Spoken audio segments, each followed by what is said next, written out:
At the Tokyo Motor Show, Mazda wowed the crowd with their first major sign of life in years, the RX-VISION sports car concept. It's a symbol, they said, of their never-stop challenging spirit. The hardtop sports car, the company says, represents a vision of the future that they hope to one day make a reality. The solid recipe of a long-nosed, front-engine, rear-wheel drive top-end sports car is one we all love, but one Mazda hasn't had in a showroom for some time. It's quite a bit larger than an MX-5 Miata, sporting a wider stance and a much more expensive presence. The application of the brand's Kodo design language is melded with a silhouette similar to the Mercedes-AMG GT or even a Jaguar F-Type.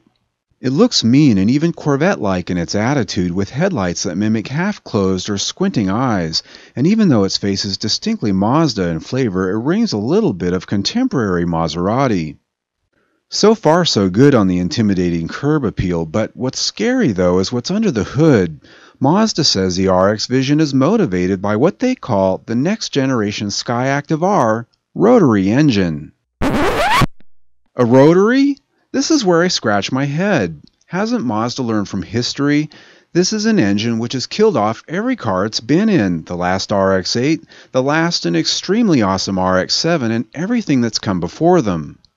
It's a velvety smooth and rocket sled powerful engine design which most agree is hella fun to drive, until it decides it's time to come apart and spew oil out the exhaust pipe, which historically is often and well before 100,000 miles.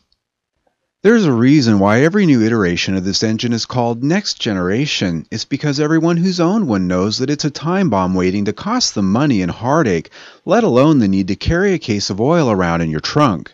Now, I'm sorry to beat on the thing, but Mazda just has some kind of hard-on for this engine, like a foolish lover that can't ever see the truth that the apple of their eye is a complete disaster.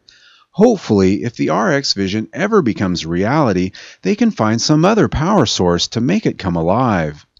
Otherwise, this beautiful thing's likely to be yet another great Mazda sports car people only remember from photos and legend because there aren't any over 10 years old remaining operative on the road. Please, Mazda, sober up and do this one right. I'm Sam Haymart for Test Driven TV. I hope you enjoyed the ride.